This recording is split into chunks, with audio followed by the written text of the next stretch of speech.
Mapagpalang umaga po sa ating lahat. Good morning. Blessed morning po. Purihin po ang ating Panginoon. Ihanda po natin ang ating mga puso at isipan sa pagsamba sa ating Diyos, sa pag-awit, sa panalangin, sa pagbibigay, at sa pakikinig ng kanyang salita. Sa Diyos po ang kapurihan at kalwalatian. Kumain po tayong lahat para po sa ating call to worship and po yung prayer. Buksan po natin ang ating mga Biblia sa awit siyam na siyam or Psalm 99.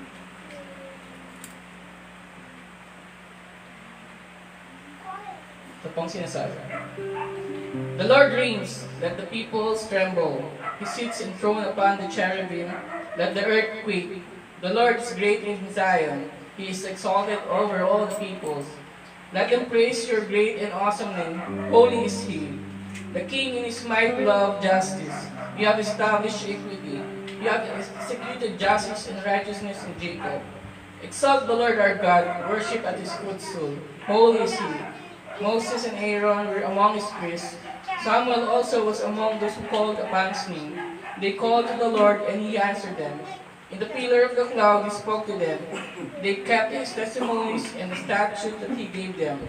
O Lord our God, you answered them. You were forgiving God to them, but an avenger of their wrongdoings. Exalt the Lord our God, and worship at his holy mountain. For the Lord our God is holy. Tayo po na lang. Amen. Diyos sa mga mapangyarihan sa lahat. Tunay na ikaw ay banal. Salamat sa araw na ito, Panginoon. Kami inyong tinipong muli upang papurihan ka at pasalamatan ka. Salamat, Panginoon, sa iyong pagliligtas sa amin. Bagamat kami, Panginoon, ay hindi karapat dapat sa inyong palubalatian at kapatuwaran. Kami ay makasalanan, Panginoon. Ngunit dahil sa inyong biyaya, Panginoon, sa inyong pag-ibig, Panginoon, kami inyong niligtas, Panginoon, sa pamamagitan ng Panginoong Kristo. Siyang namatay para sa aming kasalanan. At siyang nagbigay katurihan sa amin sa inyong harapan. Siyang patuloy na nagbabago sa amin upang inyong maging kawangas, larawan ng kawangas, maging tulad mo, Panginoon, ng banal. Muli, Panginoon, dalangin namin sa araw nito. Nabigyan niyo po kami ng karunungan, Panginoon, upang maunawaan namin ang iyong salita. Upang lumago ito, Panginoon. At sa pamahagi po namin, Panginoon, ang iyong pagandahan loob sa amin. Ang iyong pagliligtas. Dalangin namin, Panginoon, na tanging ikaw lamang at ikaw lamang, Panginoon, na aming papapurihin at sasalamatan sa araw na ito. Wala nang iba, Panginoon, kundi ikaw lamang. Aming Diyos na tagapagligtas. Ang aming Diyos na lamang. Ako aming dalangin sa pangalan ni Jesus. Ngayon po ay dadako na po tayo sa pag-awit sa pagpapuri sa ating Panginoon. Inanyahan ko po ang lahat upang umawit. Tumayo po tayo ng lahat at sinatawag ko po ang ating praise and worship para po ay ihanda tayo sa pag-awit.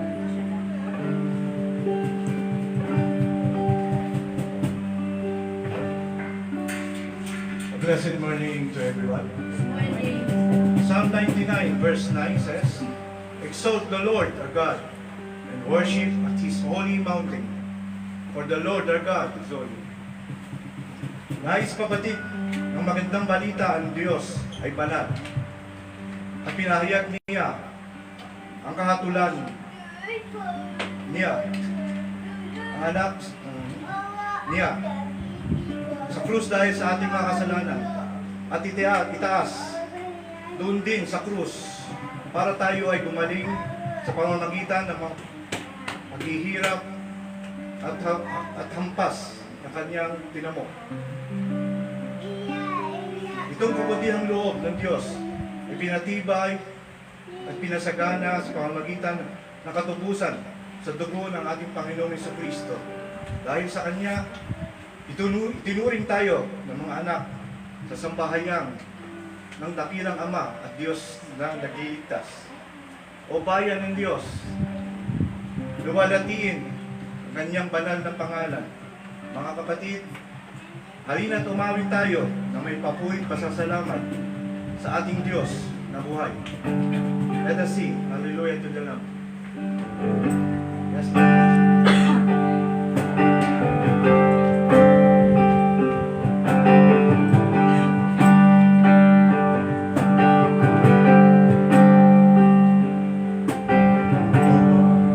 We stand in the midst of a multitude, all across from every tribe and tongue. We are your people.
sing Christ, the sure and steady anchor.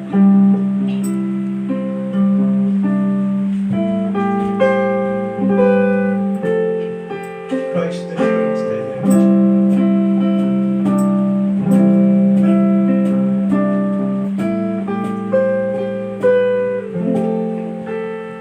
Christ, the sure and steady anchor in the fury of the storm. When the winds blows through me and my sails are falling through. In the suffering, in the sorrow, when my sinking hopes are few, I will hold fast to the anchor, it shall never be removed.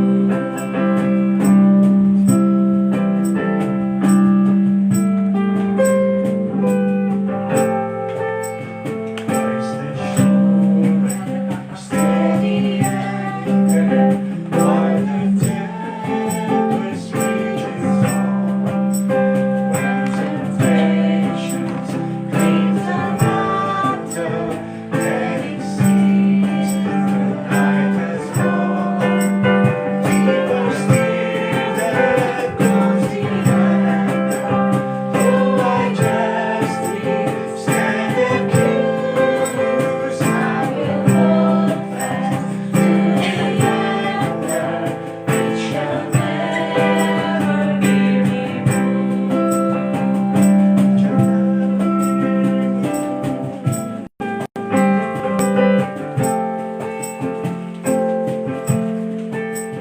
Christ the sure and steady anchor through the floods of unbelief. Hopeless somehow, oh my soul, now lift your eyes to Calvary. Is my ballast of assurance, His love forever proof. I will hold fast to the anchor, it shall never be removed.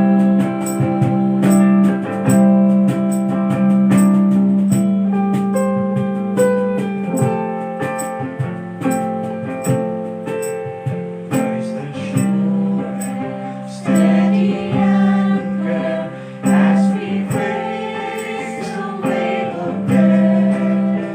When these trials keep me glory, as we draw our final breath, leave across that great horizon, lies behind them, dancing yes, Lord. And the calm will be a pleasure for the storms that we endure. Christ the sure observation, ever faithful, ever true. It will hold fast to the anchor, it shall never be removed. Shall never be. Maraming salamat po sa promises, Panginoon, para sa iyong lahat. Papuri, pasasalamat, Panginoon. Sa iyong pangalan. Salamat, Panginoon.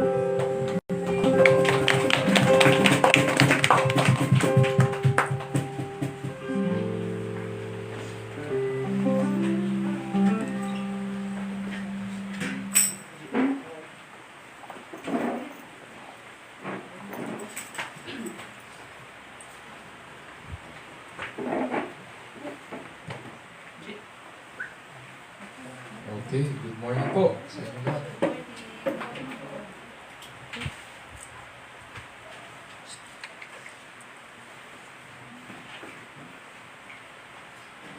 Okay, dadako na po tayo sa ating community prayer.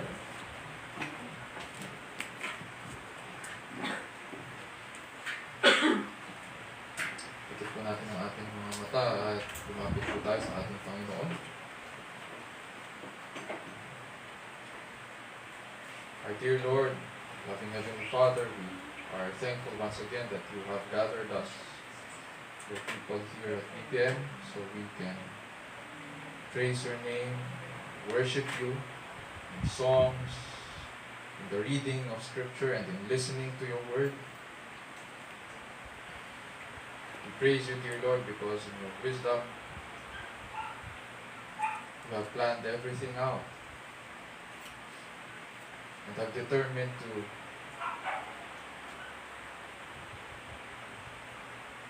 give glory, dear Lord, to your name by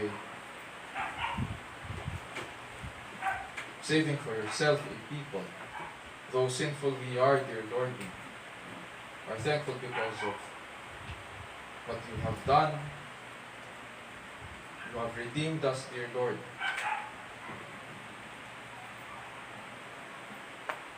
Through your Son, Jesus Christ. And so we praise you and bless your name today.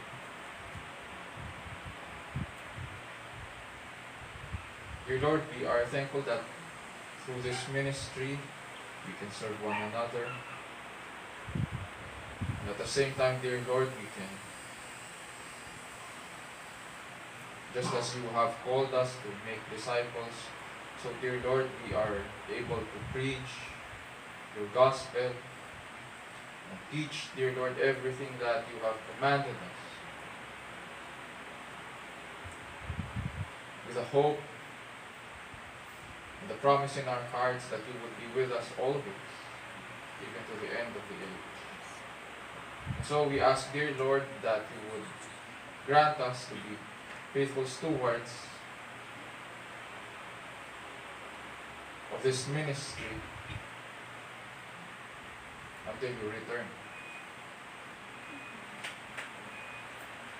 Dear Lord, we also remember our country, the Philippines, and government namin. We pray, dear Lord, for this administration at saka yung mga officials, whether they be elected or appointed, we pray for them and ask that your wisdom be upon them as they draft the policies needed at saka mga programs para makatulong, dear Lord, sa mga mamamayan. And at the same time, dear Lord, because they are your ministers, so we remember them, dear Lord, now. And that through the principles of your word as it is taught and preached, we pray, dear Lord, that they would be able to live this out as they perform their duties, so that they would accomplish them with faithfulness and integrity. We pray against abuse of authority, against corruption, and we ask, dear Lord, that your wisdom, Panginoon, would be seen in how they govern and uphold, dear Lord, the welfare of the people as they lead.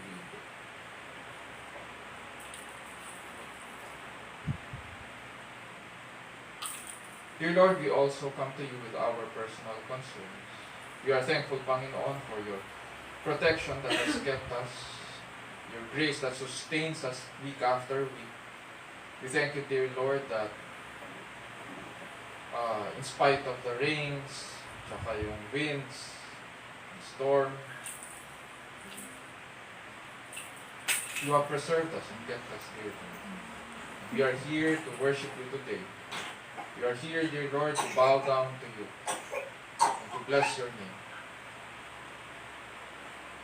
We thank you, dear Lord, for your provisions upon us. We thank you for providing for our families. And that through our jobs, dear Lord, we are also able to provide physically. And so we pray, dear Lord, that we will not only be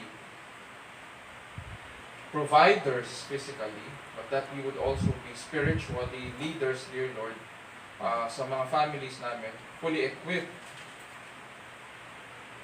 to train, dear Lord, the members of our families and especially our children in the way that they should go.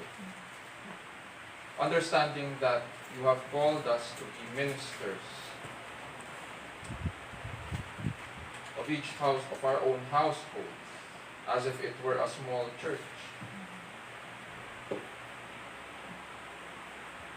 Because we know, dear Lord, that our first ministry is our family. And so we pray, dear Lord, that we would be faithful in this.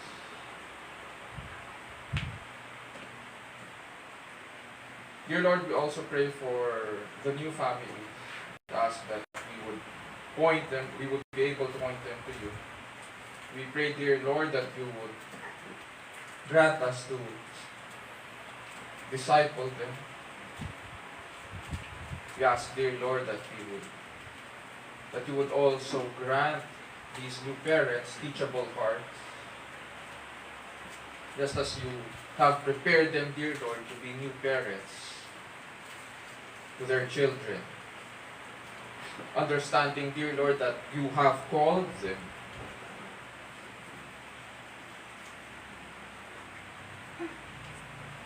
to rear their children in the way of the Lord. And so we pray, dear Lord, that these reminders would ring true in our ears and in our hearts. And we would see, dear Lord, we would see these new lives, dear Lord, take root in your word. And we pray, dear Lord, that that they would bear fruit to your name as well. We also thank you, dear Lord, for granting us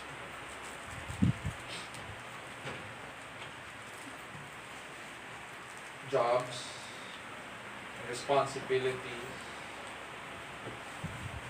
because through this we are able to care for the needs of our families. We pray that you will continue to keep us from danger, from illnesses, from the evil one, as we go out of our homes and then come back at the end of the day. We pray for strength. We pray for wisdom, especially in the decisions that we would be making. We pray that we would always be reminded that just as you have created our first parents to glorify your name, so we too, who were born of Adam, created in your image and likeness,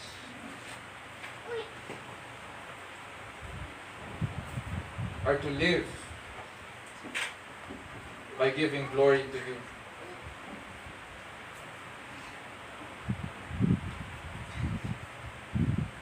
Dear Lord, we pray also for our students as they continue to prepare sa mga naghahanda ng kanilang mga requirements, naghahanda para sa mga exams. As we look forward sa last few months of the year, dear Lord, we pray that you would grant them wisdom and persistence sa kanilang pag-aaral. We pray, dear Lord, that you would also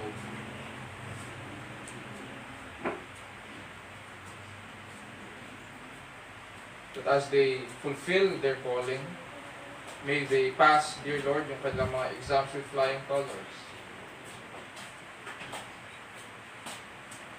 For those of us, dear Lord, na may mga appointments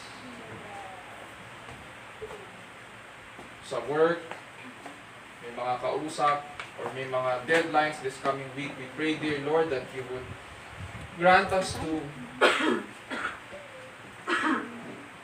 carry on, dear Lord, and be faithful, dear Lord, sa expectations sa amin. In the trials, dear Lord, that we face sa aming work, we ask, dear Lord, for strength. We pray, dear Lord, that you would refresh our souls by your word today, so that we can look forward, dear Lord, to a new week.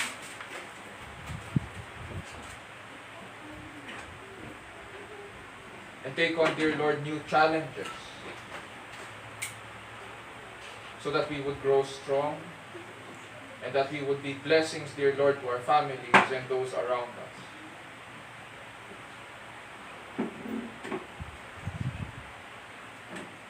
Dear Lord, we are thankful as well for the healing that you grant, that you have given to Jan Jan. We thank you, dear Lord, that he has responded sa mga medicines. At ganun din si Tin. We thank you for the favorable results sa kanyang eye checkup. We ask, dear Lord, and also for those of us na may mga allergies, or those of us who are feeling under the weather, we ask, dear Lord, that you would extend your healing hands upon us. Use the medicines, dear Lord, that have been prescribed to us. And we pray that we would respond to these and we would be well. Use the rest and the care of our families. We pray, dear Lord, that may this downtime also be used to reflect upon your word, to study it, so that we would grow strong. We also pray, dear Lord, for Brother Ronel at sa kanyang mga trials sa work. We ask for wisdom. May grant, just as you have granted us, dear Lord, to bear fruit in the Spirit. So we pray, dear Lord, that you would be with us as we go through these challenges.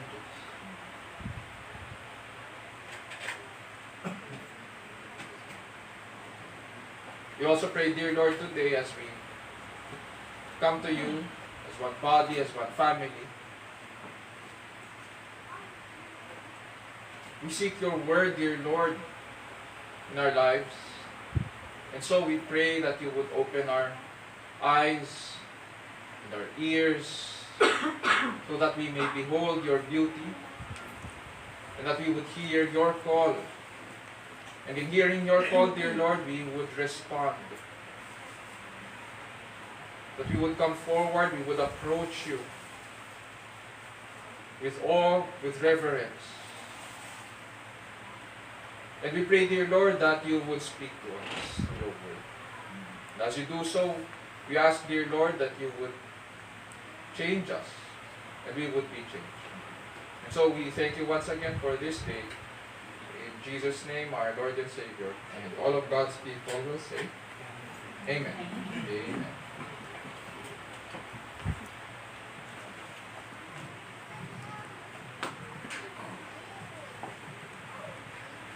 Ngayon po ay dadako na po tayo sa pagbasa ng salita ng Diyos na magpumula sa Luke 8-19 sa panguna po ng ating kapatid na si Brother Salito Cabez.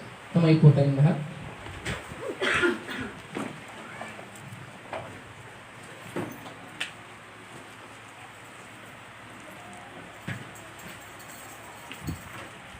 Magandang umaga po sa ating lahat.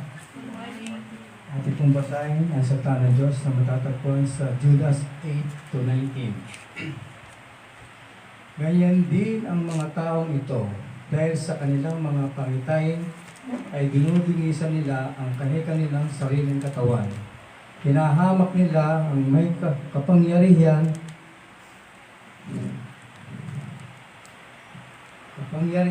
at nilalait ang marilingan na anghel.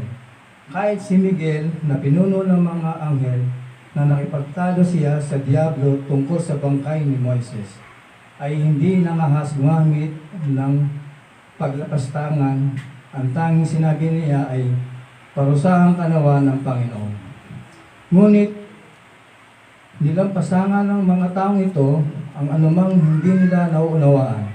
Sila ay tulad ng mga hayop na ang sinusunod lamang ay ang kanilang damdamin, na siya namang magpapahamak sa kanila. Kakilakilabot ang sasapitin nila sapagkat sumunod sila sa halimbawa ni Cain. Tulad ni Balaam, hindi sila nag-atubiling gumawa ng kamalian dahil lamang sa salapi. Naghimagsik silang tulad ni Korah kaya't sila'y namatay din katulad niya. Napakalaking kahihiyan at kasiraang puri ang sila'y makasama ninyo sa mga salo-salo pang magkakapatid. Wala silang iniintindi kundi ang kanilang sarili para silang mga ulap at tinatangay ng hangin, ngunit hindi nagdadala ng ulan.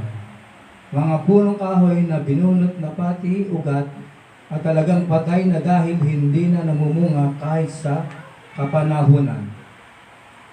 Sila'y mga alon sa dagat na ang bula ay ang kanilang mga gawang kahihiya, ang ligaw na bituin na nakalaan sa kadiliman magpakailanman. Tungkol din sa kanila ang pahayag ni Enoch na kabilang sa kapitong salinlahi mula kay Adan.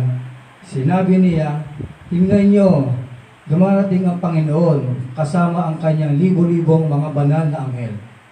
Upang hatulan ang lahat, paparusahan niya ang lahat ng ayaw, kumilala sa Diyos dahil sa kanilang mga kasamaan at paglapastangan sa Diyos. Ang mga taong ito ay walang kasiyahan, mapamintas, sumusunod sa kanilang mga pagnanasa, mayayabang at sanay mambola para makuha ang gusto nila. Mga minamahal, alalahanin ninyo ang sinabi ng mga apostol ng ating Panginoong Hesukristo. Noon pa'y sinabi na nila sa inyo, sa huling panahon, may lilito ng mga taong mapanlait at sumusunod sa masasamang pagnanasa ng laman. Ito ay ang mga taong lumilika ng pagkakabahabahagi, makamundo at wala sa kanila ang Espiritu. Salamat sa ng Diyos, puri ng Panginoon.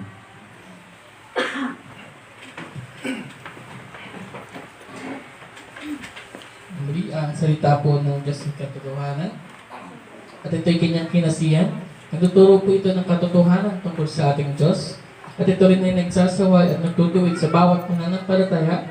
Sinasanay po tayo nito kung paano ang matuwid na pamumuhay ayon sa kanyang kalooban at kung paano ang tamang pagsamba sa tunay at nag-iisang Diyos. Ayon po yan sa 2 Timothy 3 verses 2 to 17.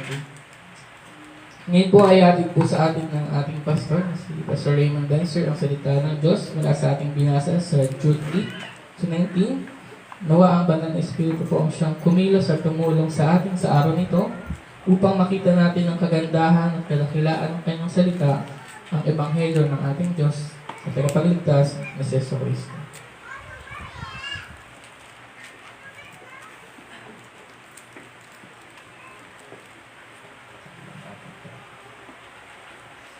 Okay, good morning po sa inyo lahat.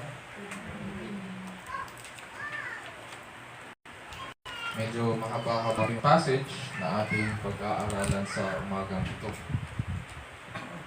At gaya nga ng naka-flash sa ating screen, ang title po ng message natin sa umagang ito is The Danger About False Teachers.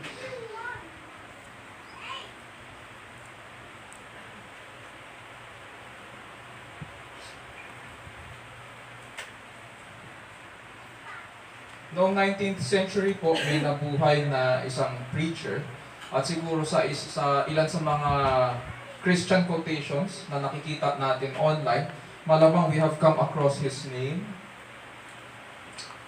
Ang binigay na title para sa kanya ng mga 20 to 21st century na mga Christians ay The Prince of Preachers.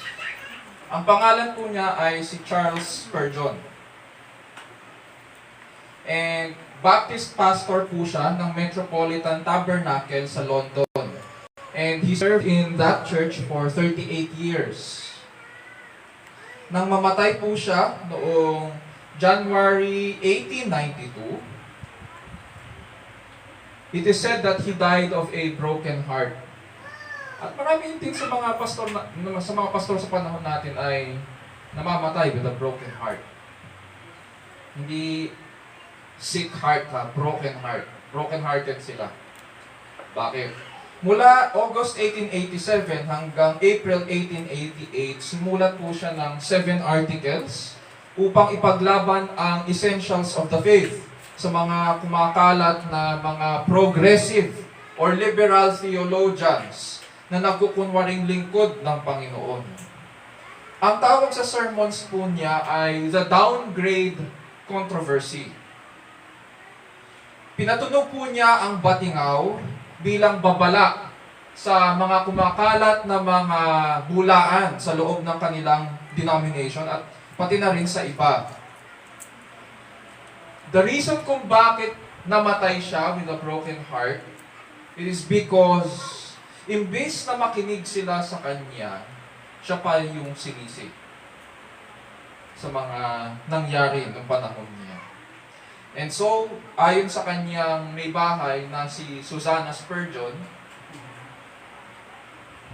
ganito po ang sabi ng kanyang asawa, buhay niya ang naging kapalit sa pakikipaglaban para sa pananampalataya. Pakinggan po natin ngayon si Charles Spurgeon sa kanyang sinulat o sa kanyang sermon sa downgrade controversy, kung paano niya nilalarawan ang mga bulaan noong panahon niya. Tinagalog ko na lang po ito. Ganito po ang sinasabi niya tungkol sa mga bulaan. Ganyan ang mga katusuhan ng mga may malawak na pananaw.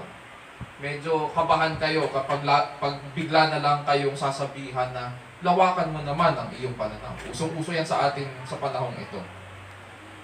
May malawak na pananaw, may malayang pag-iisip, may pagkaunawa. Noong mga panahong yon ng pagsaway at kalapastanganan, ang mga mapangahas na bigkas ni Mr. Voicy, malamang isa ito sa mga pastor ng panahon niya, na bulaan din. Ang mga mapangahas na bigkas ni Mr. Voicy, matapang at kakilakilabot man sila, ay mayroong wangis ng katapatan. Ano yun? Nakaukit sa mga malalaking titik sa kanyang noo ang tanda ng kawalan ng pananampalataya at wala siyang balak na itago ito kanino man. Sa halip na ipagmalaki niya na tinalaga niya ang kanyang sarili na tanggihan at tuligsain ang lahat ng bagay na dalisay at totoo at banal sa Ebanghelyo ng ating kaligtasan. Dahil sa kanilang pagkukunwari at panlilinlang, lalo lang nila pinalulugmok ang kanilang sarili sa kahatulan at itinaguyod ang marami nilang tagasunod sa walang hanggang kapahamakan. Inangkin nilang sila ay mga kinatawan or ambassadors ni Christ, mga tagapahayag ng kanyang maluwalhating ebanghelyo, ngunit ang kanilang tunay na layunin ay isawalang bahala ang kanyang kapangyarihan. Layunin din nilang ibaba ang kanyang katangian ng pagiging Diyos, pigtasin at sirain ang maluwalhating kasuotan ng kaligtasan, at yurakan sa ilalim ng kanilang mga paa ang putong ng hari ng mga hari. VBM, it is a reality sa buhay ng church at sa bawat mananampalataya kay Kristo na manatili kay Kristo hanggang huli. Reality yun. Tinawag tayo doon. Dahil ang pangako po ng Diyos ay tinalaga niya tayo kay Kristo. Tinalaga niya tayo na ibigay sa kanyang anak sa kanyang pagbabalik. Ngunit kailangan po nating maunawaan na ang pananatili kay Kristo ay hindi parang pamamasyal sa luneta. Mayroong mga Kristiyano na ganun ang tingin sa pananatili, sa buhay na nananatili kay Kristo. Sa pananatili natin sa Kanya, ay parang namamasyal sa luneta o parang gumagala sa mega mall. Tulad ni Pastor Spurgeon, tinawag tayo na makipagbunuan at makipaglaban. Mga sundalo sa kawan ni Kristo. Ngunit kailangan din po nating maunawaan na ang pananatili sa Kanya ay hindi, rather, malaking bahagi ng pakikipaglaban ng Kristiyano ay ang pagsabi ng totoo. Bahagi po ng ating buhay, bahagi ng ating pakikipaglaban, ang pagsabi ng totoo. At hindi mo maaaring sabihin na nagsasabi ka ng totoo kapag hindi mo in-expose ang hindi totoo. Uulitin ko po. Tinawag tayong magsabi ng totoo. Bahagi yun ng ating pakikipaglaban. Ngunit hindi mo maaaring sabihin na nagsasabi ka ng totoo kung hindi mo i-expose ang hindi totoo. Sa panahon natin, kapag in-expose mo ang hindi totoo, ang tawag sa iyo ay chismoso o chismosa. Alamin po natin ang mga style ng mga tao sa panahong ito. Uulitin ko po, half-truths are still lies. White lies are still lies. There's no such thing as a half-truth. There is no such thing as a white lie. All of them are still lies. Sabi nga ni Jude sa pagsulat niya sa kanyang liham, at ganito ang kanyang layunin sa kanila. Beloved, while I was making every effort, sa Jude verse 3, while I was making every effort to write you about our common salvation, I felt the necessity to write to you, appealing that you contend earnestly for the faith, which was once for all handed down to the saints. So bago po niya ihayag ang totoong kulay ng mga bulaan at mga tumalikod sa Panginoong Kristo, nanawagan po muna siya sa mga kausap niya sa church. Yung mga tapat, kinausap niya at sinabi niya sa kanila, we are called to contend earnestly for the faith. Ginamit niya magkasunod, contend at saka earnestly. Pag-aralan po natin na ang salitang ito ay parang katulad sa MMA or sa wrestling, o Olympic wrestling. Hindi yun ganun kadali. Ang salitang contend pa lang, ibig sabihin mayroon ng hardships. Pero pag sinabi pang earnestly, kailangan mong pagsumakitan yun. Hindi magiging ganun kadali. And so kung sa tingin mo na madali at para sa iyo ang buhay Kristiyano, mag-isip-isip ka. At kung yun ang iyong pinaniniwalaan na madali ang buhay Kristiyano sa mundong ito, mag-isip-isip ka kung nasa tamang liga ka ba? Nasa tamang kupunan ka ba? O baka nandun ka sa kabilang bakod?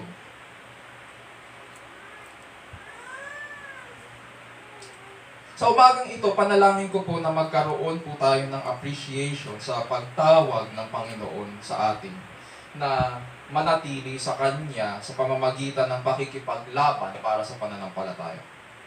Naway pagkaloob ng Panginoon sa atin ang pangunawa para makilala natin ang mga hulaan at mapagkunwari. Nawa bigyan niya rin tayo ng lakas at paninindigan sa katotohanan. Habang patuloy niyang nilalagay sa ating mga puso ang mga panibagong naisin na maging tapat sa Kanya, habang nabubuhay po tayo sa harapan ng Diyos, sa ilalim ng kapangyarihan ng Diyos at para po sa kalwalhatian ng ating dakilang Diyos. Brief review lang po. Last week pinag-aralan po natin ang kapalaran ng mga bulaan at nagsitalikod sa Panginoon. At tinanong po natin, what is the consequence of apostasy? Ano yung kahihinatnan nila sa kanilang pagtalikod sa Panginoon? Verse 5, number 1, destruction will come upon those who profess falsely and rely on their own ability. Number 2, verse 6, condemnation awaits those who rebel against God. And number 3, sa verse 7, punishment of eternal fire upon those who corrupt God's good gifts. And so, haharap po sila sa kahatulan at mananagot sa kanilang pagtalikod sa katotohanan. Sa umagang ito, titignan naman po natin ang kanilang mga katangian, ang kanilang mga characteristics, ano o kanilang mga tanda, ano ang kanilang mga ginagawa, at ang dahilan bakit kailangang iwasan sila. Uulitin ko po, makikilala natin sila sa umagang ito, sa pagkahaba-haba na ating binasa. Pinakilala sila ni Jude, at maiintindihan po natin kung bakit dapat silang iwasan. Hindi lang iwasan, kahit kung mayroong pumasok sa church, dapat din silang i-expel sa church. Or, yung technical term or theological term na ginagamit, siguro narinig na natin, ang term na excommunicate. Bakit sila kailangan i-excommunicate? And so, we need to ask Jude this morning, what makes false teachers and apostates dangerous to God's people? What makes false teachers and apostates dangerous to God's people? Sa verse 4 po ng Jude, binanggit na ni Jude na itong mga false teachers ay nakapasok sa church. Ang term na ginamit sa Tagalog ay nakasalinit. Parang ipis na habang isasara mo yung pinto, nagkukumaripas na papasok na hindi mo na malaya na pumasok na pala. Parang ganun. Nakapasok sila sa church at ang turo nila ay ganito. Ginagamit po nila ang biyaya ng Diyos para magturo, para magpalaganap ng kahalayan sa loob ng community. Bagamat sinasabi nila na naniniwala sila sa kagandahang loob ng Diyos, hindi nila kinikilala talaga kung kanino ito nanggaling. Hindi nila kinikilala si Kristo. Wala silang pagtingin sa Kanya. At dahil nabigyan sila ng platform para magsalita, para mangaral, kumalat ngayon ang false teaching sa community, sa Christian community dito kay Jude. At, syempre, pag kumalat yan, may natatangay. May tumatalikod. At ang tawag sa mga natatangay ay mga apostate. Ano po ba ang apostate? Ang apostate po ay hindi ordinary unbeliever. Hindi siya ordinary unbeliever. Why? Tinatawag siyang apostate dahil na-expose po siya sa preaching of the gospel. Alam niya ang ebanghelyo at ang iba sa mga apostate pa nga sa panahon natin ngayon ay aral. Nag-aral sa Bible school, nag-aral sa seminary, alam nila ang iba't ibang uri ng theology, pinag-aralan nila yon, and yet, ang pinaninindigan nila ay ang kamalian. Pinaninindigan nila ay ang kasamaan, ang kasalanan. Iba ang pinaniniwalaan nila. Iba ang pinapangaral nila at taliwas ang kanilang pamumuhay sa Ebanghelyo ni Kristo. Meron naman ding mga apostate na nagsasabi na at some point nanalig daw sila at narinig natin ito na noon, Christian ako. Noon. Ngunit ngayon ay hindi na. At kung magbabasa po tayo ng mga Christian articles, ang tawag dito ngayon ng panahon natin sa mga dating nananalig at ngayon ay hindi na, ay sinasabi na they underwent a deconstruction process of the faith. Deconstruction ang tawag nila ngayon. Dahil pinag-isipan daw nila ang kanilang paniniwala at nabuksan daw ang kanilang mga mata sa hindi totoo sa Christianity. Ang nangyari, pinaniniwalaan lang nila ay yung hindi totoo. Pero kung susuriin ang kanilang pinagdaanan, iba po ang tinanggap nila. Hindi sila tunay na Kristiyano dahil tinanggihan nila si Kristo at ang kanyang magandang balita. And so, hindi totoo, nanalig sila dati. Dahil ngayon, sa verses 8 to 11, Jude now continues to tell his readers how they live, itong mga false teachers at apostates, at yung attitude nila. He exposes them para alam ngayon ng church kung paano sila tukuyin, para makilala sila. So ngayon buksan po natin sa Jude 8 to 11 at basahin po natin itong passage. 8 to 11. Ganito po ang sinasabi. Yet in the same way, these men also by dreaming defile the flesh, and reject authority, and revile angelic majesties. But Michael the archangel, when he disputed with the devil and argued about the body of Moses, did not dare pronounce against him a railing judgment, but said, "The Lord rebuke you." But these men revile the things which they do not understand, and the things which they know by instinct, like unreasoning animals. By these things they are destroyed. Woe to them! For they have gone the way of Cain, and for pay they have rushed headlong into the error of Balaam, and perished in the rebellion of Korah. Dito sa verses 8 to 11, sinimulan ni Jude yung kanyang description or larawan sa kanila by telling them that they are dreamers. Isa sa mga pamamaraan ng mga false teachers at apostates para makapanlinlang sila sa loob ng church ay ang paggamit nila ng mga ganitong salita. Ginagamit nila yung mga pangitain at saka mga panaginip. At malamang naririnig natin sila sa panahon ngayon, lalo yung mga napapanood sa TV, papanood sa social media, sasabihin nila, God told me in a dream. Diba? God told me in a dream. I had a vision and God said to me. Or kahit wala na yung pangitain, wala na rin yung vision, ang sasabihin nila, God said to me. Or may iba magsasabi, God whispered to me. Binulong daw sa kanya. Meron namang iba, hindi ganyan ang style. Ang sasabihin, God, I felt God prompt me. Mapapansin natin lahat ng bagay na ito na pinagsasabi nila ay walang basis sa Scripture. Buti sana kung sinabi nila, God said to me at ganito ang sinasabi ng Scripture. May basis. May pwedeng pag-usapan, pwedeng suriin. Pero para sa kanila, there is no point para pag-usapan ito dahil sila ang basis ng kung ano man itong sasabihin nila.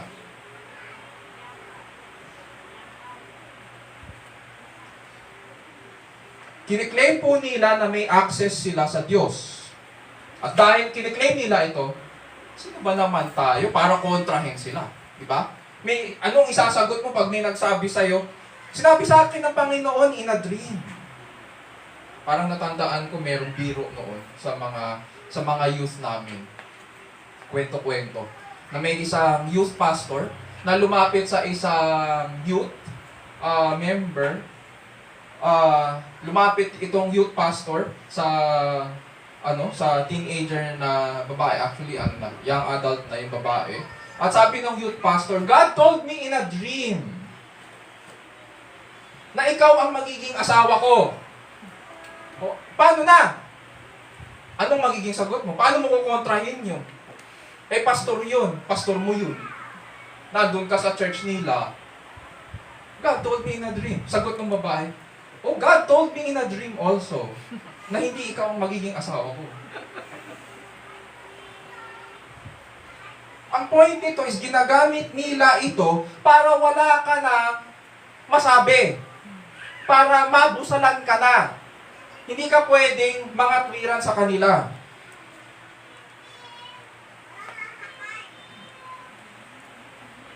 Bakit nila ginagawa ito? Kasi on the side, sinasabi sa atin ni Jude, ginagamit nila ito para sa kanilang pakikiapid sa kanilang mga kahalayan. Para wala kang masabi tungkol sa kanila kahit questionable ang kanilang pamumuhay. Ikakwento nila sa iyo ang vision nila, kahit hindi naman totoo na kinausap sila, kahit hindi naman totoo at walang basihan ang kanilang tinuturo sa kasulatan. Marami silang nalilinlang sa kanilang mga panaginip at pangarap na dakilain sila, imbis na magpasakop sa mga tinalaga ng Diyos na maglingkod para sa church. And this is why Jude calls them dreamers. They are living in a dream world. May tinalaga ang Diyos na maging na mga siwa sa kanyang iglesia at sila, papasok sila, nagkukumaripas. Tapos after a few years siguro, pag nakuha yung loob ng church, gusto nila sila yung authority doon. Aagawin nila ang authority sa loob ng church. Familiar? Familiar. May ilang dahilan na binigay dito si Jude kung bakit nila ginagamit ang mga pangitain at saka mga panaginip at saka mga walang basihan na mga salita. Number 1, sabi dyan, they defile the flesh. Diba? Number 2, they reject authority. Number 3, they revile angelic majesties or things that they don't understand. Isa-isahin muna natin to. They defile the flesh. Sa verse 7 po, sabi ni Jude, unahin muna natin itong sinabi niya sa 7, na just as Sodom and Gomorrah and the cities around them, since they in the same way as these, indulged in gross immorality and went after strange flesh. are exhibited as an example in undergoing the punishment of eternal fire. So pinaalala sa kanila ni Jude na ang dahilan bakit hinatulan ng Diyos ang Sodom at Gomorrah at yung mga karatig na mga lungsod ay dahil sa kanilang pagkagumon sa kahalayan, sa pakikiapid at pagsunod nila sa ibang laman or strange flesh. Dito naman sa verse 8, sabi po niya, yet in the same way, these men. So itong mga false teachers ay hindi raw nalalayo sa mga kalalakinan sa Sodom at Gomorrah.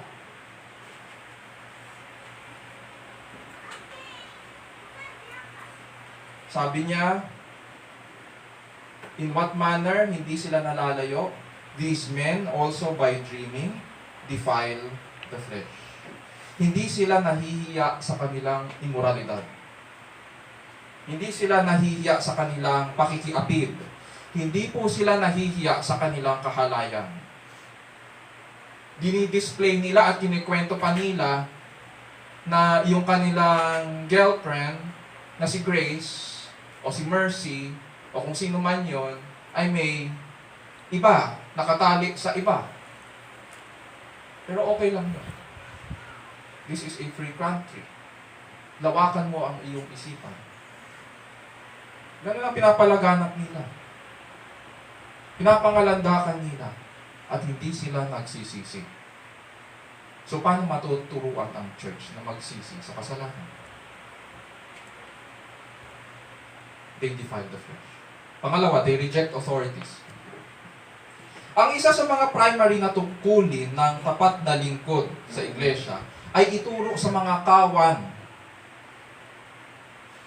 na may authority sa loob ng church. At ang authority sa loob ng church ay na kay Kristo. Siya ang authority. Siya ang boss natin. Si Kristo ang dapat na pinapangaralan. Siya ang dapat na ating sinusunod. Kaya nga diba, Matthew 28:19. Go therefore, make disciples of all nations, baptizing them in the name of the Father, and of the Son, and of the Holy Spirit, teaching them whatsoever I have commanded you. Teaching them whatsoever I have commanded you. Responsibilidad ng church na ituro iyon. So si Kristo dapat ang ating sinusunod. Ngunit dahil gusto ng mga false teachers and apostates na sila po ang dinadakila, ayaw nila sa mga authority. Ayaw nila sa mga nangangasiwa sa loob ng church. Sabi ni Jude, ayaw nila. They reject authorities. And what does this mean? Ang salitang authority dito, it's interesting dahil ang pagkakagamit sa original language ay nakaugat sa salitang Lord.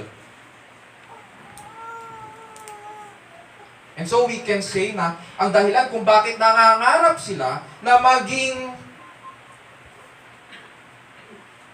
leader sa loob ng church ay upang sila ang maging Lord of the church. May Lord na ang church. Pero gusto nila na sila ang dakilain. Sila ang magiging authority sa loob ng church. Ayaw nila sa mga governing authorities na nilagay ng Panginoon sa loob ng church. At dahil ayaw nila sa governing authorities that God has placed in His church, ayaw rin nila ultimately sa Panginoon ng Iglesia. At kaya nga sinasabi ni Jude sa verse 4, they reject the Christ who redeemed them. Ultimately, tinatanggihan nila ang kanyang authority. Kaya tama ang pagsasalin ng magandang balita Biblia. Sabi doon, hinahamak nila ang kapangyarihan ng Diyos. Ayaw nila. Number 3, they revile angelic majesties or things they don't understand. In the church, po mga kapatid, we love, we respect, and care for our leaders. And especially yung mga elders na tinalaga ng Panginoon na magpahayag ng salita ng Diyos at nangangaral sa atin. Ngunit itong mga false teachers and apostates, they not only resent Christ's authority, they also revile majesties. Sa original language, ang salitang majesty na ito ay ang literal translation sa kanya ay glory sa plural. Or, pag sa English, glories. Ibig sabihin, nilalait nila ang mga celestial beings or heavenly beings. Nilalait nila. Ganito po ang paliwanag ni Jude, verses 9 and 10.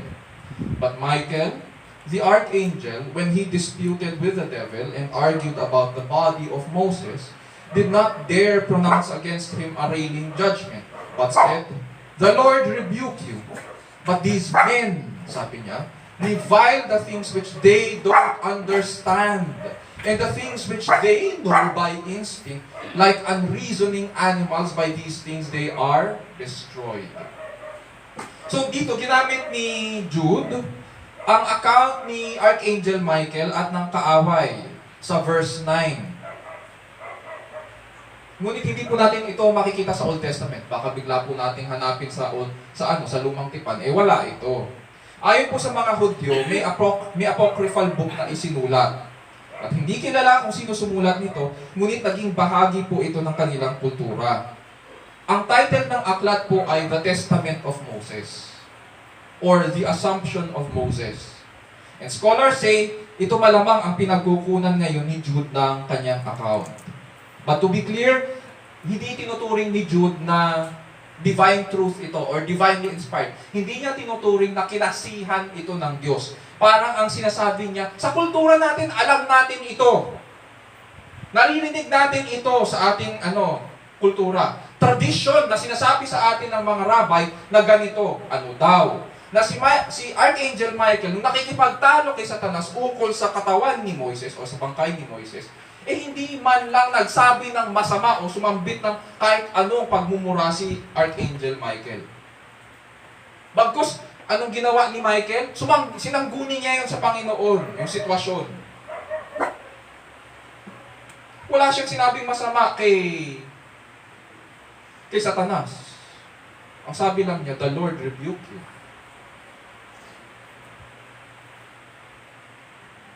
And so, kahit na mas mataas pa si Archangel Michael kesa kay Satanas, sabi ni Jude, wala tayong mababasa na ganyan. Alam natin yung kwento na yan.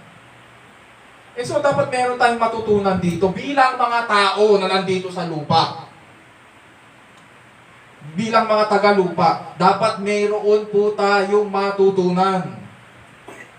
Kung si Michael na pinakamataas sa mga anghel na nagpakita ng paggalang,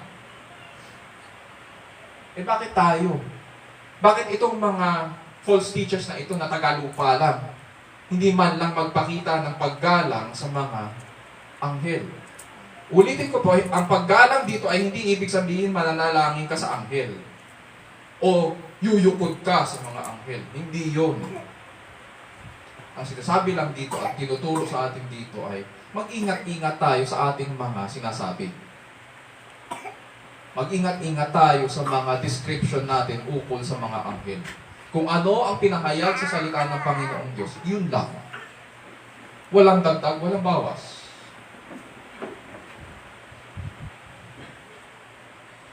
So, natutunan ba ito ng mga false teachers? Hindi. Imbis na gamitin ang kanilang isipan na kaloob ng Panginoon sa kanila upang maunawaan ang mga bagay-bagay, mas pinipili nilang lait-laitin ang mga hindi nila nauunawaan. Ano raw ang mga bagay na hindi nila naiintindihan? Sabi dyan ni Jude, ang alam lang nila ay ang mga panlilindang sa kapwa, pakikiapid at iba't ibang uri ng kahalayan. Ito yung mga tinutukoy niya na para silang mga hayop. Instinct lang ang kanilang pinaiiral. Imbis na pangunawa, ang pinaiiral ay instinct. Parang mga hayop. Sa original language, ang salitang ginamit ay physical, natural. Yun yung natural nila. At dahil dito, tinutulad sila ni Jude sa mga hayop. At ang paggamit o paggawa nila sa mga bagay na ito, ang siyang kanilang ikapapahamak. naririnig ko may mga kwento-kwento tungkol sa mga buhay natin, may mga pinagdaanan. Klaro po ang scripture na ikapapahamak nila ang kanilang mga pinagkagawa dito sa lupa. Verse 11. Pagkatapos po niyang ibigay ang kanilang mga gawain, Jude now proceeds to give us a picture of their attitude naman, gamit ang tatlong halimbawa mula sa Old Testament. Ito yung attitude nila. Woe to them, verse 11, sabi niya. For they have gone the way of Cain, and for pay they have rushed headlong into the error of Balaam, and perished in the rebellion of Korah. So sinasabi ni Jude na sumunod daw sila sa halimbawa ni Cain. Pinag-aralan po natin ang Genesis, di ba? Sa Genesis 4, napag-aralan natin na hindi nagbigay ng nararapat na handog si Cain. At imbis na tanggapin ang hatol ng Diyos at magpakababa sa harapan ng Diyos, mas pinairan niya ang kanyang galit laban sa Diyos. Ngunit dahil hindi siya maaaring magalit sa Diyos, ang ginawa niya, ibinunti niya ang kanyang galit. Kanino? Ayan, nagalit na siya. Imbis na dahil hindi naman niya kayang ibunton ang kanyang galit sa Diyos, ipinunton niya ang kanyang galit doon sa taong pinapaboran ng Diyos. Sino yun? Si Abel. Yung kanyang galit ay namunga. Ang naging bunga. Pinaslang niya ang kanyang kapatid. Kamatayan. And therefore, makikita natin, may pagsisisi pa kay Cain. Wala. Ito ang landas ni Cain. Ito yung sinasabi, woe unto them, for they have gone to the way of Cain. Walang pagtingin si Cain sa Diyos. Hindi man lang humingi ng tawad. Hindi man lang nagsisi sa kanyang kasalanan. Hindi man lang lumapit sa Diyos. Hindi lang yun. Pangalawa, tulad rin daw nila si Balaam. Sinugba nila ang kamalian dahil lamang sa salapi. Makikita ito sa Numbers 22 to 25 at saka Numbers 31. Kilala po natin si Prophet Balaam dahil sa ating mga Sunday School na stories. Siya yung propeta na nakasakay sa donkey at ayaw siya sundin ng donkey. Malaman-laman niya later on na yung donkey pala ay nagsasalita, di ba? At yung kaya pala nagsasalita ay dahil merong anghel. Paubot lang.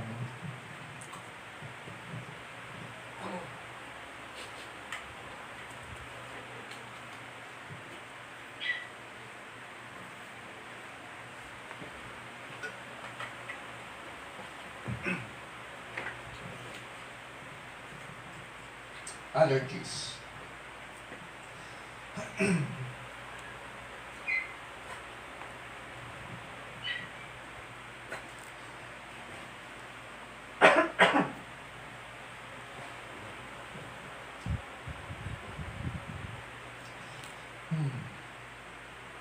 Si Balaam po ay isang Gentile prophet. At inarkila po siya ni Haring Balak ng Moab para sumpain ang mga Israelita. 3 beses siyang hiniling ng hari na sumpain ang Israel. At syempre, may kapalit yun. May gantimpala yun sa hari kapag ginawa niya. 3 beses rin siyang binigo ni Balaam. Kaya umuwi si Balaam nang walang gantimpala mula kay Balak. Ngunit later in the story, mababasa po natin sa Numbers 31 na ang dahilan kung bakit nalulong sa kahalayan at pakikiapid ang Israel sa Peor ay dahil pala sa payo ni Balaam. Eventually, binenta niya ang kanyang kaloob na magpahayag kapalit ng salapi. Natuloy rin pala yung transaction nila ni Haring Balak. Ito yung tinutukoy dito na sinugba nila ang kamalian dahil lamang sa salapi.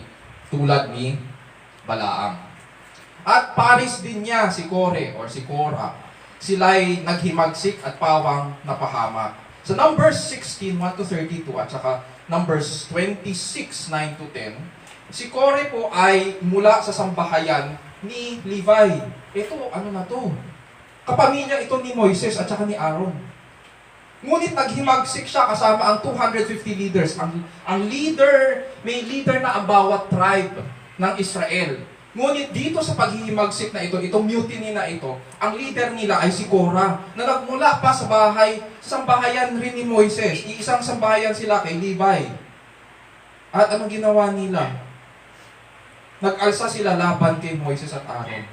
At hindi ito kinalugdan ng Panginoon, kaya lahat sila naghimagsik ay nilamon ng lupa. Hindi kinalulugdan ng Panginoon kahit kailan ang paghihimagsik.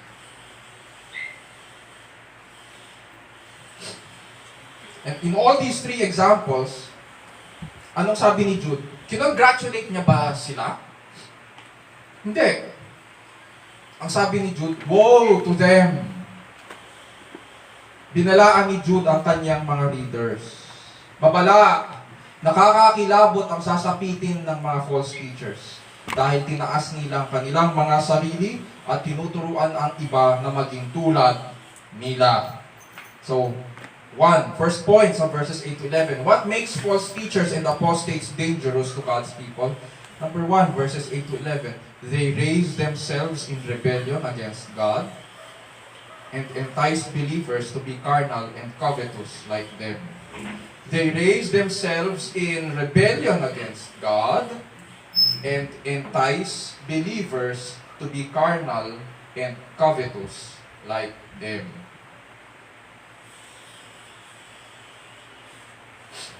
Lahat ng ito, si Cain, si Balaam, si Korah, lahat ito ay mapag-imbot. Ayaw nila yung kaloob na binibigay ng Diyos. Ang gusto lang nila kung ano ang sa kanila.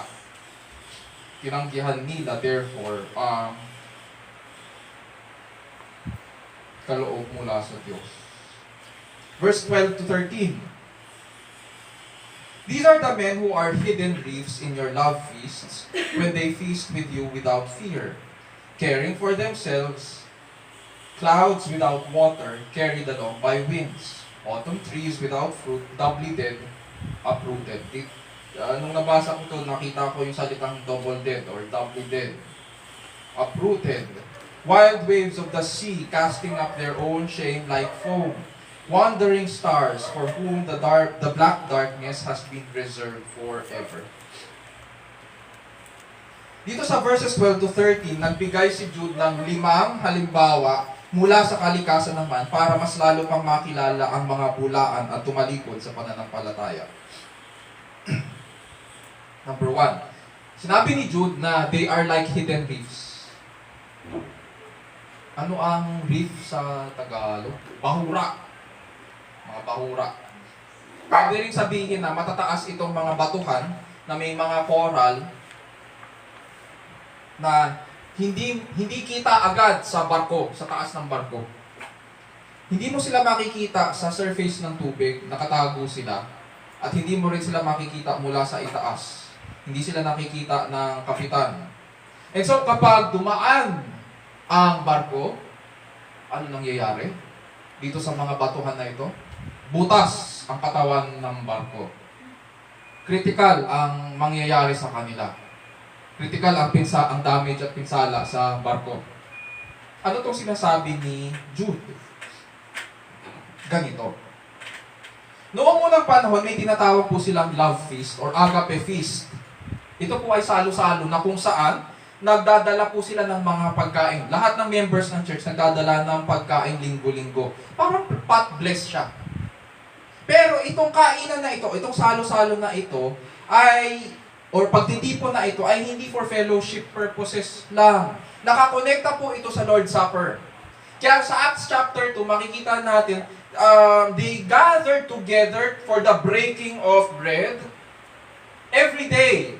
So, ito ay meal. Full meal ito. At dito sa central, dito sa meal na ito, ang Lord's Supper. Ganun ang ginagawa nila.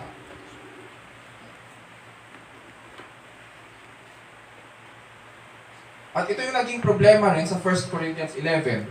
Kaya nga, di ba, maririnig nyo yung dating yung mga paliwanag ukol sa Lord's Supper noong panahon nila.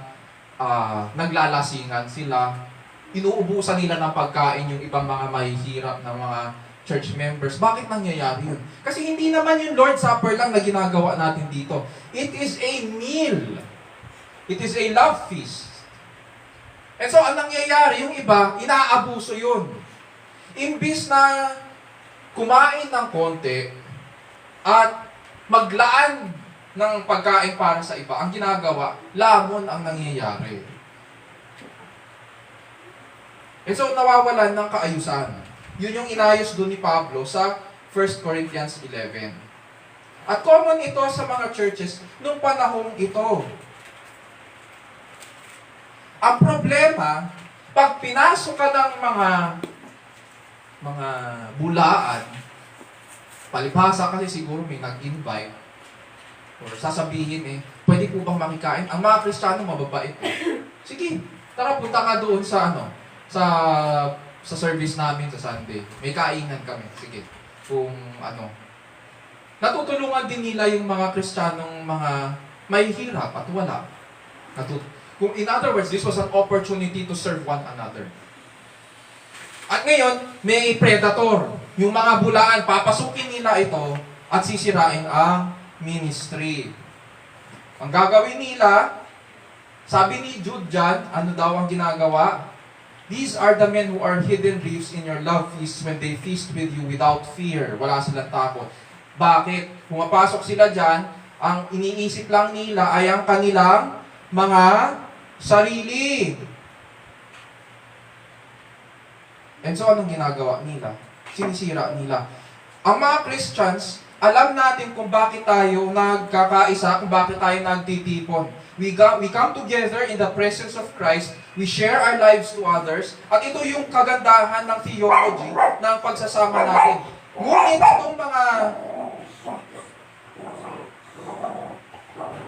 itong mga false teachers, sinishipwreck nila ang ministry.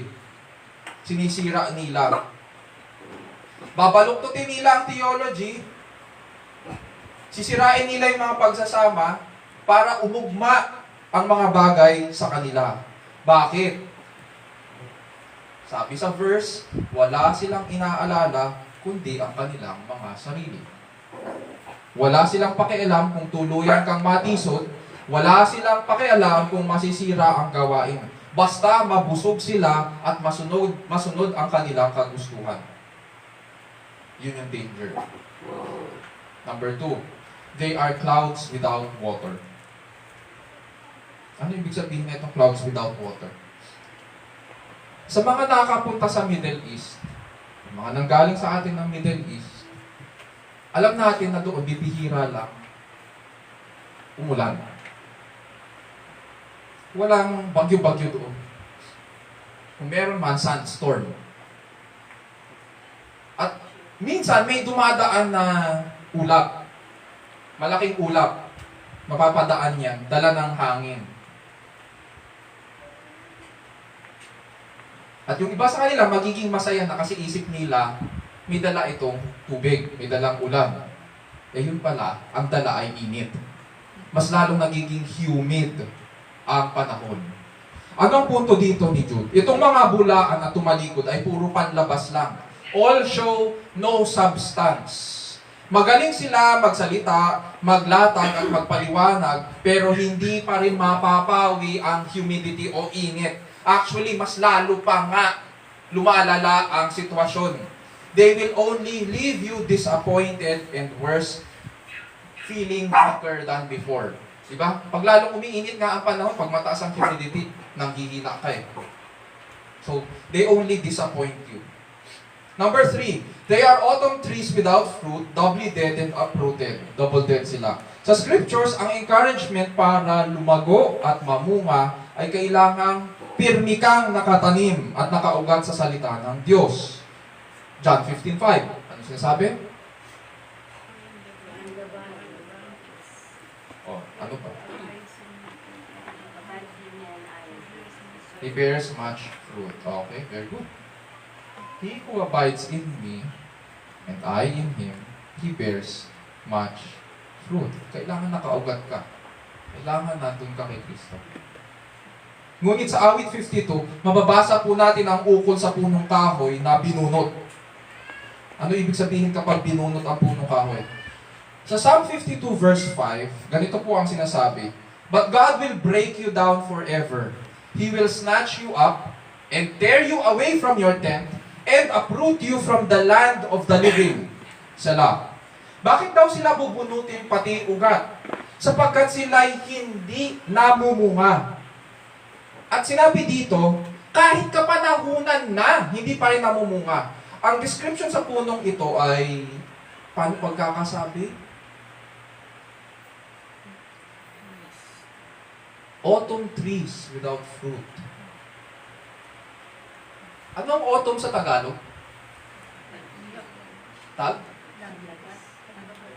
Taglagas. Kailan namumunga ang mga bulaklak at puno? Tagsibol.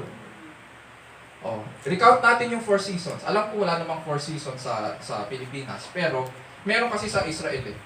Tagsibol, summer muna. O tag-init, tapos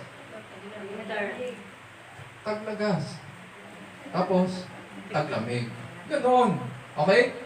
Eto, tapos na eh. Tapos na yung panahon para mamunga.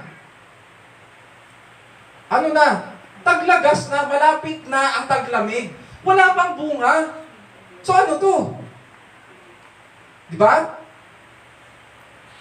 They cannot bear fruit. Why? Because they are spiritually dead.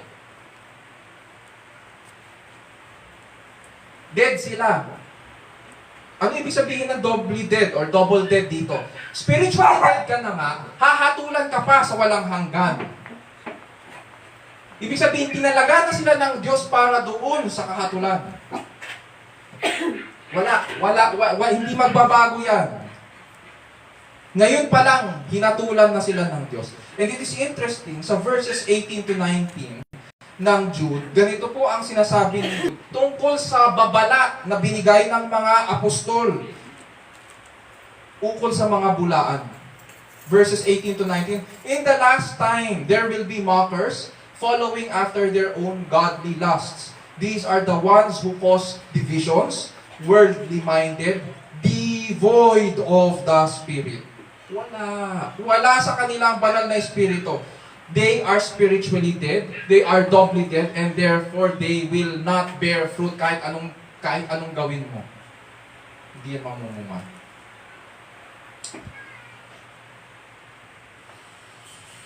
Kaya nga, di ba nasabi ko sa inyo a few weeks ago, wala akong awa para sa mga bulaan.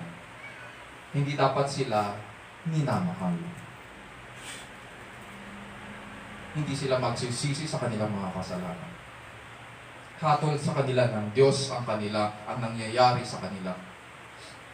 For they are wild waves of the sea. Ang description sa kanila ay wild waves of the sea casting up their own shame like foam. Siguro yung mga nakapag-Boracay sa atin or nakapag-La Union o Batangas, pero more often than not, I think pwede na ang La Union at saka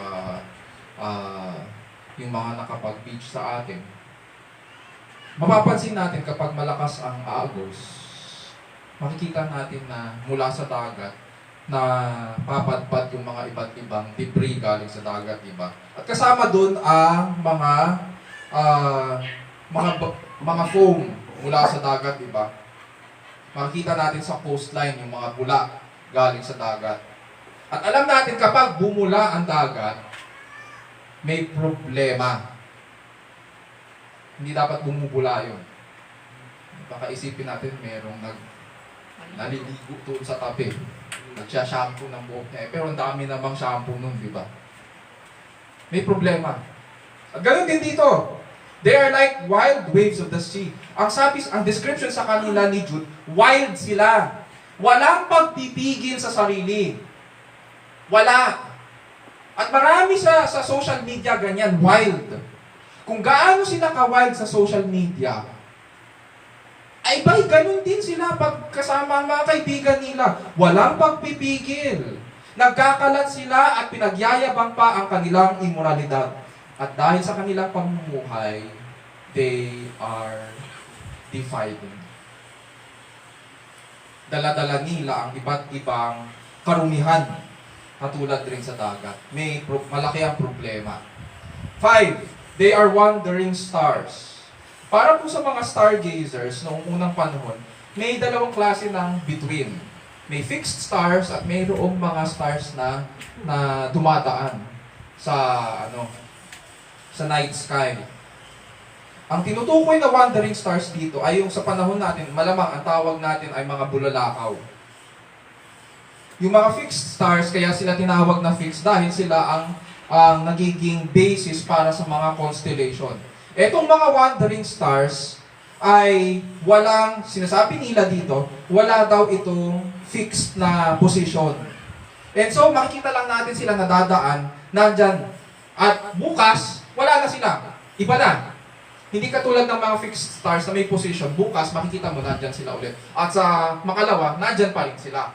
Etong mga wandering stars wala, dadaan lang yan. Although alam natin ngayon na mga bulalakaw ito. Pero ang punto dito ni Jude ay ito. Katulad nila ang mga wandering stars, ligaw na ligaw. Walang pag-asa na makapanumbalik. Walang pag-asa na mabubuksan ang kanilang mga mata sa katotohanan. And therefore, nakalaan sila sa pinakakadilim-diliman magpakailanman. Maganda yung Tagalog ng term na ito sapagkat itong salitang in the black darkness sa Tagalog sinabi, pusikit na kadiliman. Nakakita na ba kayo ng kadiliman na tagos to the bones? Hindi pa. Alam lang natin yung madilim na madilim. Pero yung kadiliman na mararamdaman mo hanggang sa kaluluwa mo, hindi pa natin nararamdaman yun. Larawan po yun ng kapahamakan. Sa Bible, may tinatawag na ganung kadiliman na ramdam mo hanggang kaluluwa. At nakakatakot po yun. Kasi lumalabas na walang kaliwanagan doon. Wala. At inilaan sila para doon. Sa ganong klaseng kadiliman. Na hindi man lang makikitaan ng kahit anong liwanag. Dito, pwede pa natin sabihin, ay buksan mo nga yung ilaw. Pag binuksan mo yung ilaw, matatalo ang dilim. Pero dito wala. Ibang klaseng kadiliman ito. At doon daw sila nakalaan. And therefore, mababasa natin dito na ang mga bulaan ay unreliable at misleading sila. And so what makes these false teachers and apostates dangerous to God's people is that number 2, so verses 12 to 13 and 17 to 19, they are spiritually dead men who claim to teach the Bible but mislead believers. They are spiritually dead men who claim to teach the Bible at maraming nalilinlang dahil maraming nagtuturo din ng Bible sa panahon natin ngayon at marami ring nami-mislead. But they mislead believers. They are destructive, they are disappointing, they are unfruitful, they are spiritually dead, they are defiling, and they are unreliable. Punta tayo sa verses 14 to 16. It was also about these men that Enoch, in the 7th generation from Adam, prophesied, saying, Behold, the Lord came with many thousands of his holy ones, to execute judgment upon all, and convict all the ungodly of all their ungodly deeds, which they have done in an ungodly way, and of all the harsh things which ungodly sinners have spoken against him. These are grumblers, finding fault, following after their own lusts. They speak arrogantly, flattering people for the sake of gaining an advantage. Okay? Sa Old Testament po, maiksi lang ang account ni Enoch. Nabanggit dito si Enoch sa verses 14 to 16. At nung pinag-aralan po natin ang Genesis, ganito po ang sinasabi tungkol kay Enoch sa Genesis 5, 22 to 24. Then Enoch walked with God 300 years after he became father of Methuselah, and he had other sons and daughters. So all the days of Enoch were 365 years. Enoch walked with God, and he was not, for God took him. So si Enoch po ay nagmula sa sambahayan ni Jared. Nakaapu-apuhan po ni Adan kay Seth. At nabuhay po siya ng 365 years. At pagkatapos nun, kinuha na lang po siya ng Panginoon. Ganon. Kaya alam natin na galit na kinuha siya ng Panginoon kasi kakaiba yung language na ginamit para kay Enoch. Itong buong passage ng Genesis 5 ay tungkol sa birth and death of man. Sa bawat generation, ibig sabihin, hindi nakatakas ang tao sa sumpa ni Adan. Ngunit, pagdating kay Enoch, ang nangyari po, iba yung language. He walked with God and was not. Buong buhay niya, lumakad siya sa kalooban ng Panginoon. At ang sinasabi dito, hindi sinasabi kung paano siya kinuha. Pero alam na lang natin na kinuha siya, and therefore, hindi siya namatay. Pinakikilala rin dito ni Jude na si Enoch po ay 7th generation from Adam. At malamang ang dahilan kung bakit pinakikilala niya na ganito si Enoch ay dahil meron ding Enoch mula kay Cain. At hindi yun ang pinatutukuyan ni Jude dito. And so itong aklat na ito na tinutukoy ni Jude, itong apocryphal book ni Enoch, bagamat hindi ito considered na divine truth or hindi ito part ng canon of scripture, he is referring to this prophecy as a common source ng kanilang familiarity. Parang ang sinasabi niya katulad rin sa testament ni Moses. Alam naman natin sa ating kultura. Meron tayong ganitong account. May ganito tayong kwento. Ano yung kwento daw na yun? Verses 14 to 15. Behold, the Lord came with many thousands of His holy ones to execute judgment upon all, and to convict all the ungodly of all their ungodly deeds, which they have done in an ungodly way, and all the harsh things which ungodly sinners have spoken against Him. Grabe. Ang emphasis dito ni Jude, pansin natin, doon sa salitang all at ungodly. Ilang beses po niyang inulit ito? 4 na beses. In other words, ang sinasabi po niya dito, ramdam natin ang diin ngayon ng prophecy sa paghatol sa lahat ng mga ungodly. Lahat ng hindi kumikilala sa Diyos. Sure na hahatulan sila ng Diyos. 4 na beses sa isang verse, binanggit ang ungodly at saka all. At pangalawa, pansinin din natin itong mga salita. Behold, the Lord came with many thousands of His holy ones. Kung ito ay hula, bakit past tense? Hindi ba dapat paghula, hindi pa nangyayari? Dapat future pa. Bumalik na ba si Kristo? Hindi pa. Pero hindi future tense ang ginamit, kundi past tense. Ano ang punto dito ng writers? Ang punto nila ay ganito. Bagamat future things ang pinag-uusapan, ang sinasabi nila dito ay sure na sure, siguradong lilipas ito at mangyayari ito. Maliwanag pa ito sa sikat ng araw. Walang takas ang mga bulaan at nagsitalikod sa Panginoon.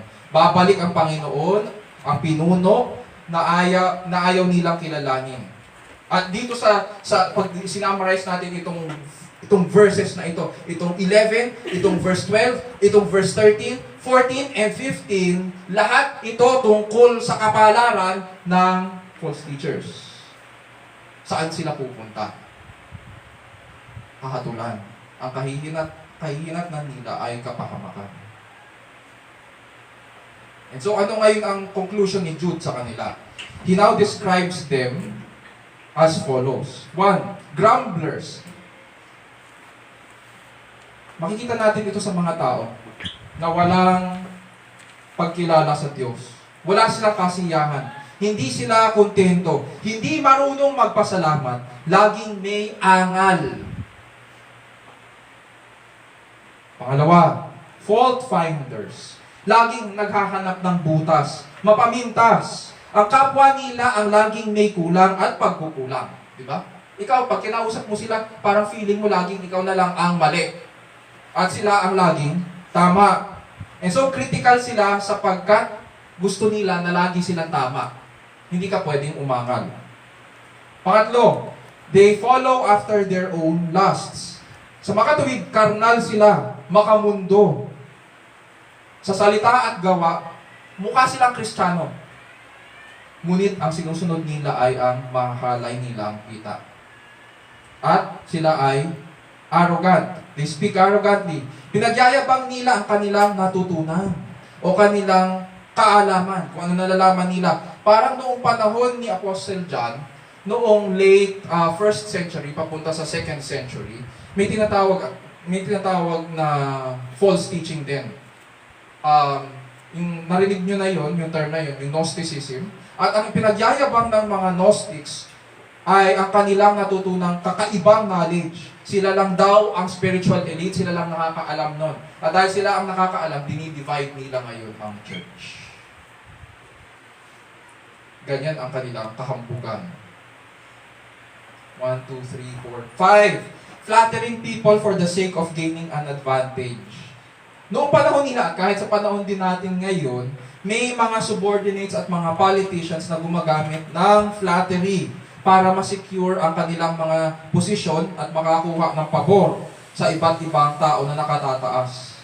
In other words, itong mga bulaang ito ay mapagsamantala. Pinagkakakitaan nila ang lahat ng bagay. Kahit ang pagpapahayag ng salita ng Diyos ay pinagkakakitaan nila. Para sa kanila, ministry is not about serving others.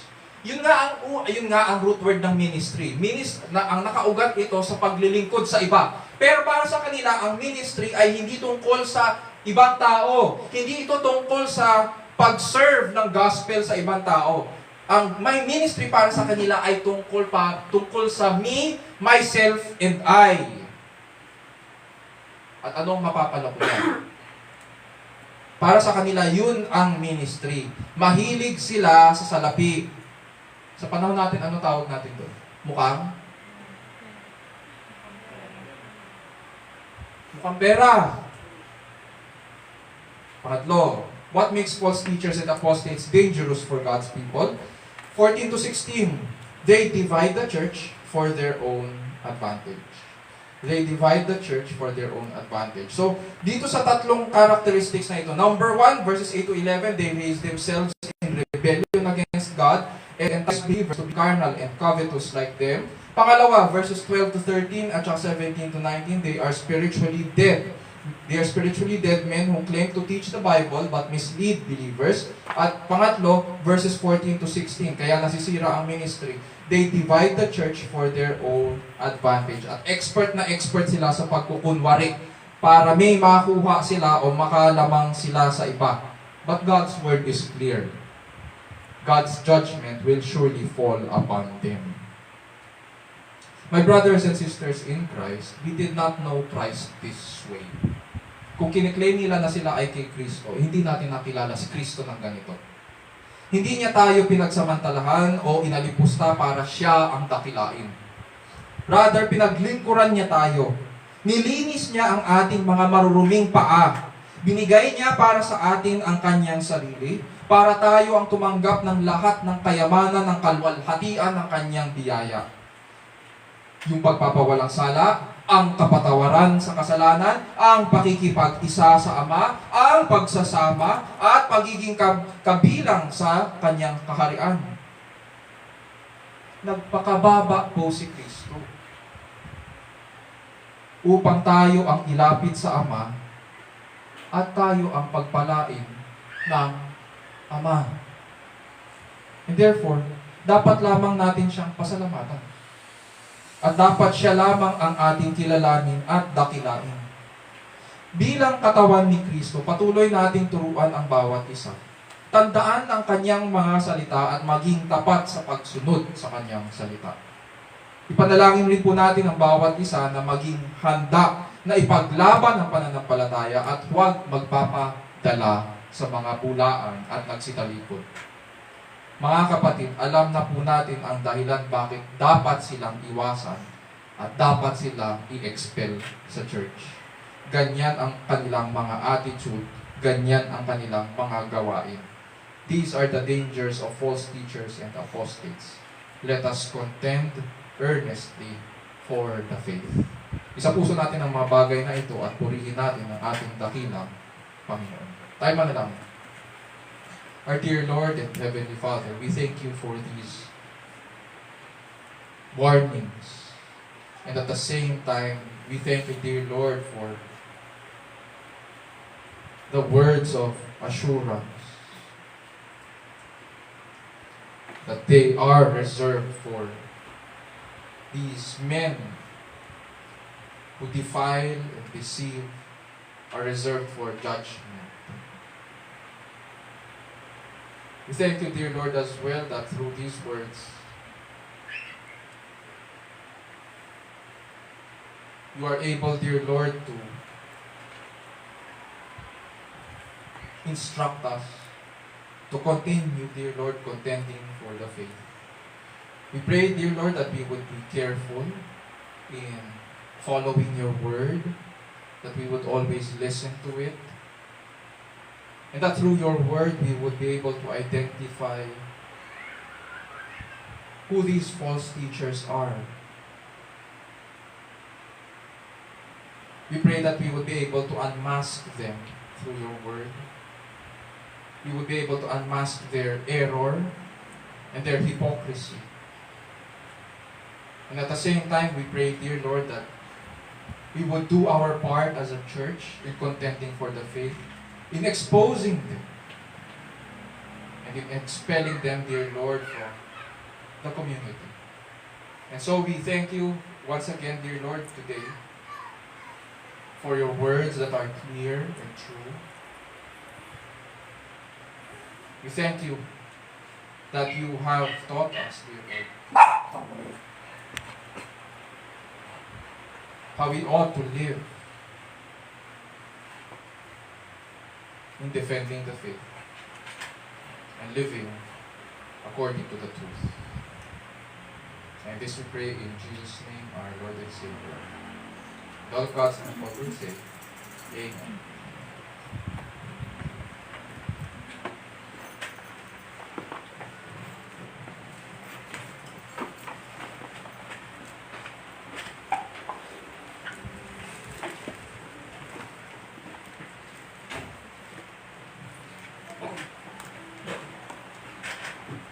Ngayon po ay tatako naman po tayo sa ating pagbibigay. Pusin po natin ating mga Biblia sa Matthew 6, verse 1 to 4. Ito pong sinasabi. Pag-ingatan niyong hindi pakitang tao ang pagtupad ninyo sa inyong mga tungkulin sa Diyos. Kapag ganyan ang ginawa ninyo, wala kayong matatamong gantimpala buhat sa inyong amang na nasa langit. Kaya nga, kapag nagbigay ka ng limos, huwag mo nang ipag-ingay, nagpagaya ng ginagawa ng mga mapagkunwari sa mga sinagoga at sa mga lansangan upang sila'y purihin ng mga tao. Tandaan nyo, tinanggap na nila ang kanilang gantimpala. Sa halip, kapag nagbibigay ka ng limos, huwag mo nang ipaalam ito maging sa matalik mong kaibigan. Gawin mong lihim ang iyong pagbibigay ng limos at ang iyong ama na nakakakita ng kabutihang ginagawa mo ng lihim ang siyang magbibigay ng gantimpala sa iyo.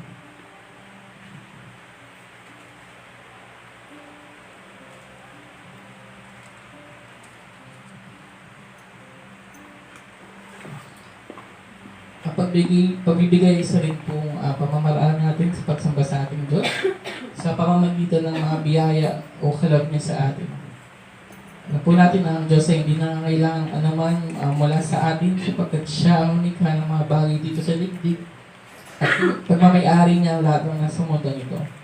Ngunit dahil kay Kristo na inalay niya ang kanyang buhay para sa atin, na siyang kasiyasiyang handog sa Diyos, nalulugod siyang tagapin ng ating handog na inalay ng may pasasalamat at pagpapakumbaba at bukal sa ating puso dahil sa Panginoong Kristo.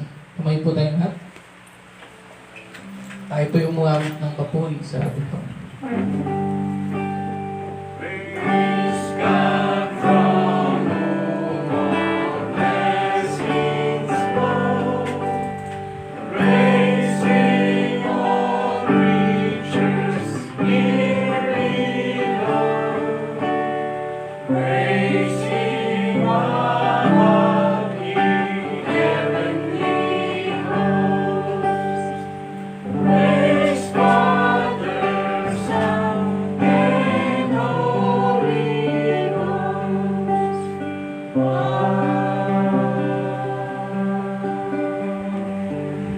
Tayo po yung manalangin.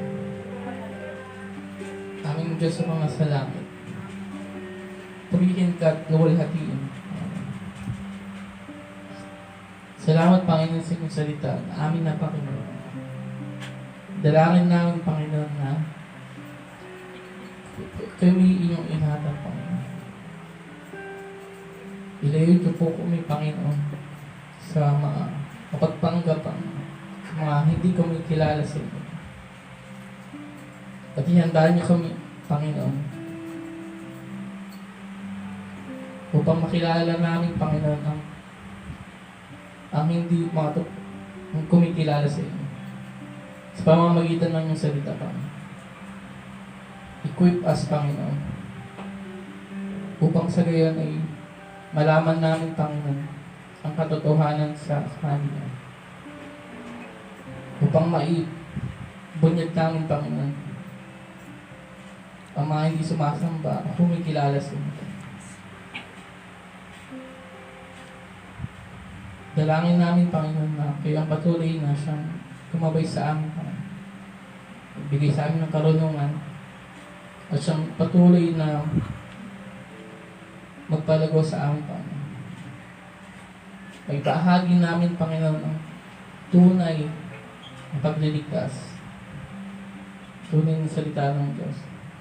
Sa pamamagitan ng ginawa ng Panginoon sa Kristo. Siya nag-alay ng kanyang buhay para sa amin. Aming makasala. Itangin siya lamang, Panginoon, ang daan patungo sa inyo. Wala nang iba pa. Dalangin din namin, Panginoon, na sa ang pagbibigay, Panginoon, sa inyong kaloob sa amin. Nawa magamit namin ito, Panginoon, hindi lang sa pangangailangan ng Iglesia at sa pagtulong sa aming mga kapatid na nangangailangan. Kundi magamit namin ito, Panginoon, higit sa lahat sa pagpapalaganap ng aming salita. Ang iyong kagandahang loob sa pamamagitan ng Kristo. Muli, Panginoon, kami ay nagpupulit ng papasalamat sa inyo. Marapat-dapat lamang ikaw ay na ang iyong pangalan ay aming itaas. At ipamahagi, Panginoon, ang iyong pabutihan. Ito po ang aming dalangin sa utang sa pangalan ni Jesus. Amen. Natili po tayong nakatayo para po sa ating closing and benediction.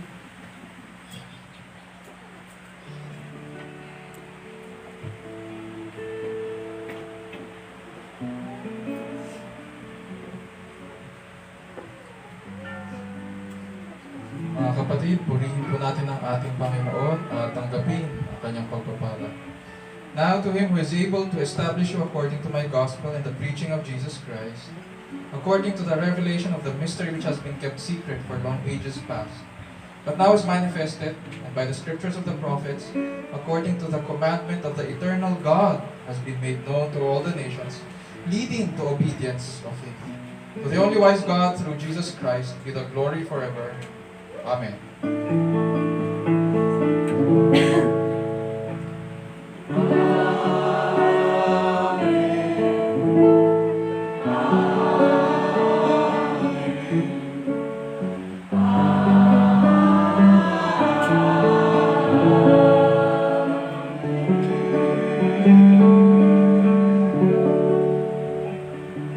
God bless you all.